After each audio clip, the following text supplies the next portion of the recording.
Hey everybody, welcome to Hearth. It's been a little while since I posted anything, so I'm really excited because I finally received the order that I placed several months ago for a pressure canner. And that might not be very exciting for most of you watching, that's okay. But having a pressure canner really does help with your self-sufficiency in that you can preserve low acid foods with nothing more than fire, some kind of disinfectant to clean the thing before you use it, and this device. So I'm super excited. I've been waiting for this. I was bummed out because I thought I wouldn't be able to get it. So this is the All-American 921. Let me make sure I'm saying that right. Yep, model 921. This is a 21 quart, all cast aluminum, made in Wisconsin pressure canner. So I'm pretty excited. So I'm gonna unbox it. So there's my regular weight. And there's only one in that little bag. My book. Tell me how to use it.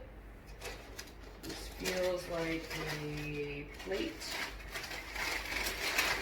Yep, so this is the plate that you would set your jars on. Comes with 2 of them because I think I can do 2 layers in this at once. So that is those right here. It's like a weird little pizza pan. But you want to keep the bottom of your glass jars off of the actual pan, the pot, because you don't want them to crack, and if they go into a temperature change too quickly or they rattle around on that hard surface, they may crack. So that's what those are for. It was apparently packed and checked by AZ. Well, thank you AZ for checking and packing my pressure canner. Oh, I'm so excited. Oh, it's heavy. That's good. It's all shiny. Ooh. So when we get equipment like this, because it is going to be under high pressure, we want to take a look at the seal around the edge of the lid and all of the surfaces that are going to be touching, just to make sure that there's no chips or funky burrs or anything else. So far it's just packing stuff, so I'm very excited about that. This one has 2 methods to tell you how much pressure is in it. It has the gauge here, which you can visually see the pressure, and then it'll have that pressure weight, the gauge, right here. And I'll show you that in a minute. But that would sit on this little nozzle right here. So far, so good. Let's just continue. Styrofoam that never goes anywhere. Cardboard. More cardboard. Tell you what, they do not mess around with the packaging on this item. Okay, here we go. Oh, good Lord. Okay. Move the box out of here now. Here he is.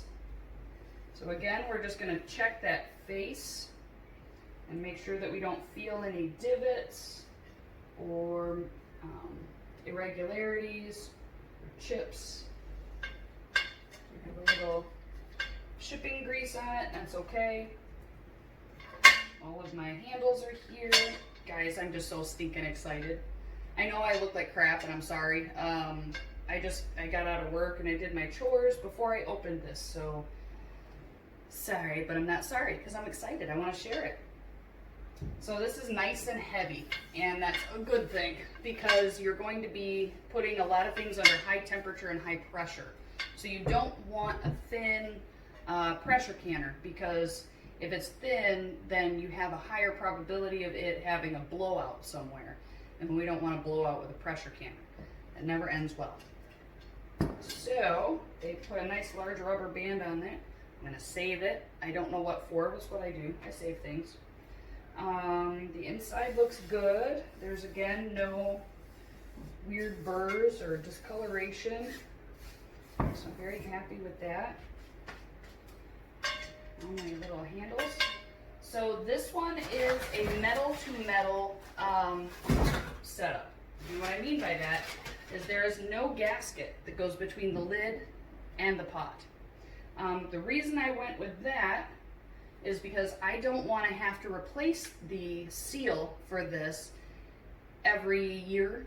I usually do it every year, every 2 years. But I don't want to have to deal with that, so I'm not dealing with it. This little guy, so I'm just figuring him out. It looks as though, there's my other one right there, so he goes there. So I'm thinking, oh, it can go anywhere. Okay, so we have 3 points. So these little hooks are kind of like backup safety latches. They just hook under the edge of these attachment points for the handle. So they sit on there, and then when you turn it, it locks into place. Now, I have to read the instruction booklet, so I'm just gonna go over basic how it goes. We have an arrow there. Where does that arrow line up with? So I'll just show you real quick what I just saw. This little arrow right there. There it is. Usually when there's an arrow on the top, that means there's going to be an arrow or a notch or something somewhere on this device that it matches up to. I'm going to take a guess. Again, I haven't read the book yet. Oh, it's so dusty. That this little notch right here is going to be where I line up that arrow. Let's just give that a try.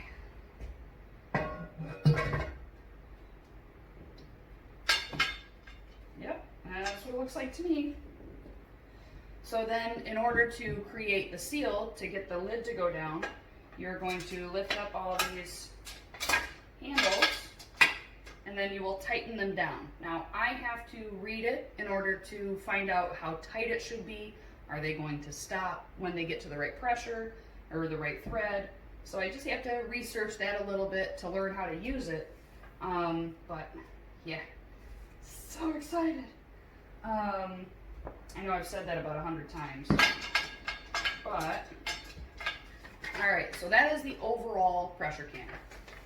And I am going to open up my weighted pressure gauge after I get distracted. So the way these little doodads work, if you can see it, on the face of it you have different, oh, it's shiny so it's hard to see. You have different numbers, so 10, 12, and 5. So those are going to be your pressures, okay?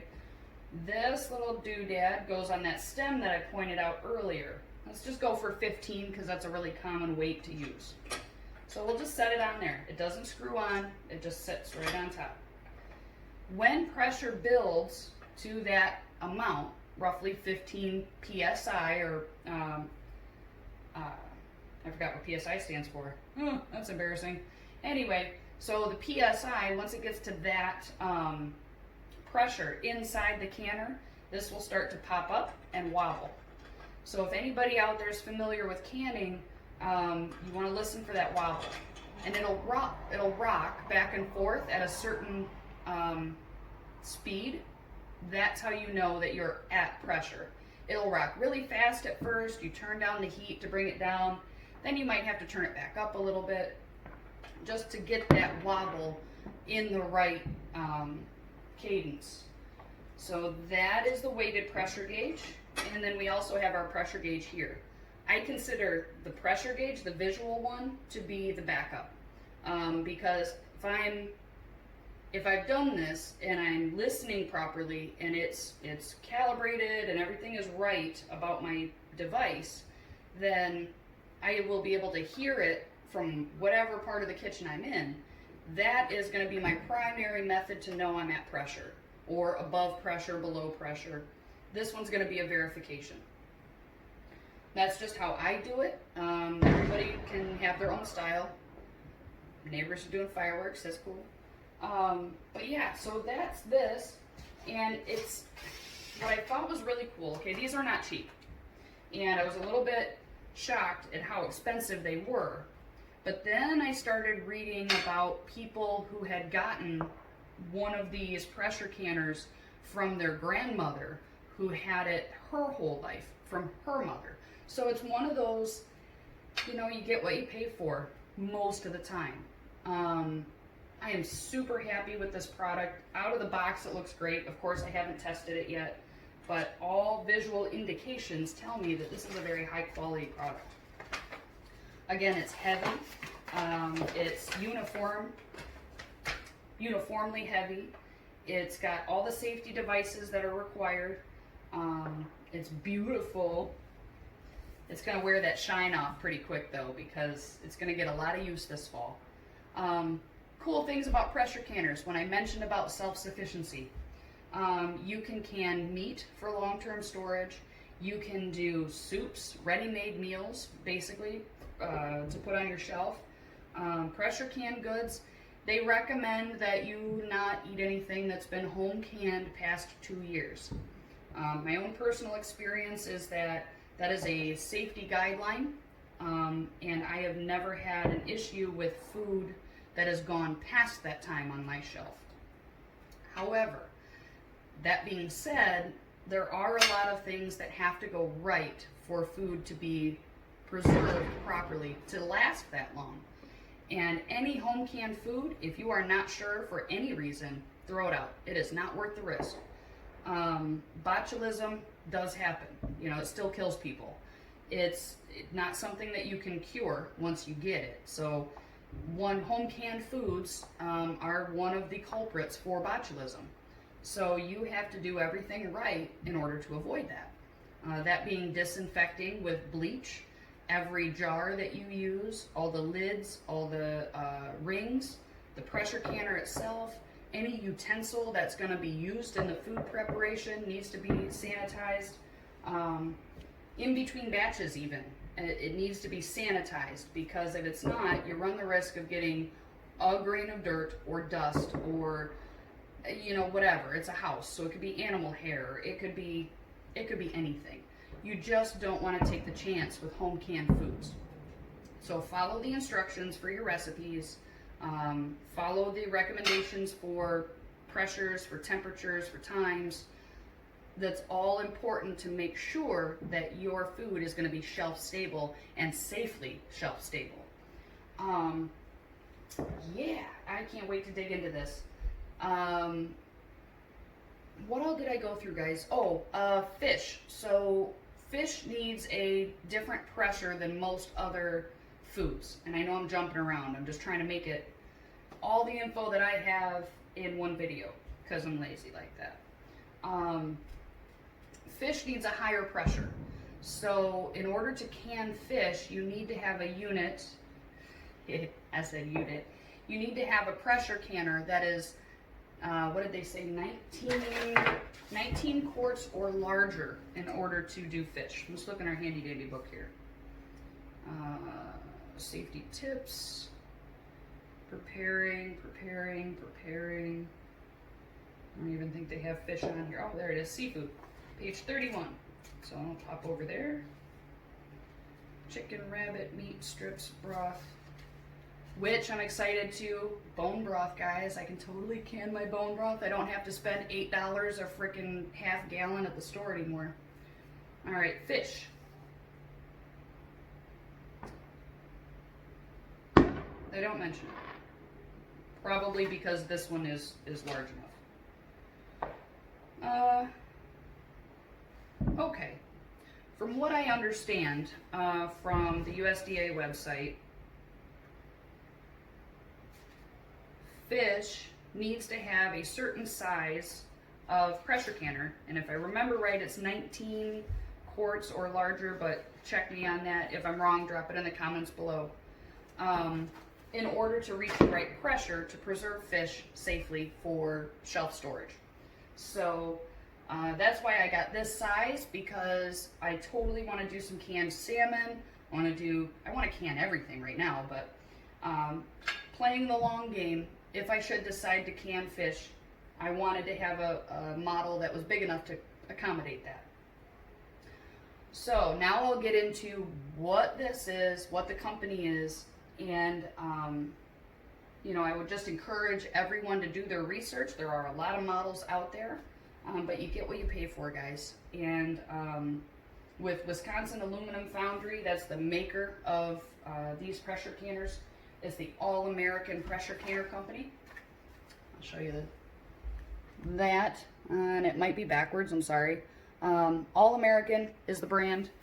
They are from Wisconsin. Let me see if I can read this without butchering it too bad.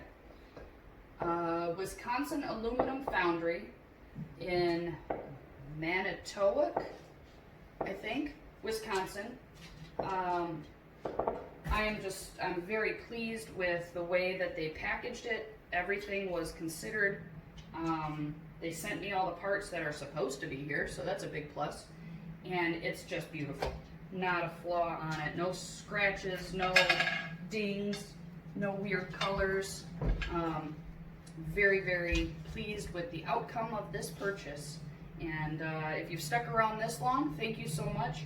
I'm hoping to do more videos about the firearms topics, but I just had to take a sidestep to share my newest edition with you guys. So, anywho, I hope to see you back on the channel next time. If you like what I go over, if you like what I go over, just hit the subscribe button somewhere on this screen. And if you want to check out my other videos, please feel free to do that. If you want to find out when I get new videos on the channel, I'm a little sporadic right now, but I hope to do more. Just click the notification bell that's next to the subscribe button, and you'll get notified of future videos. Anywho, I guess that's it, guys. Thanks so much for joining me on the Hearth of Coal and listening to me so far, and we'll catch you next time.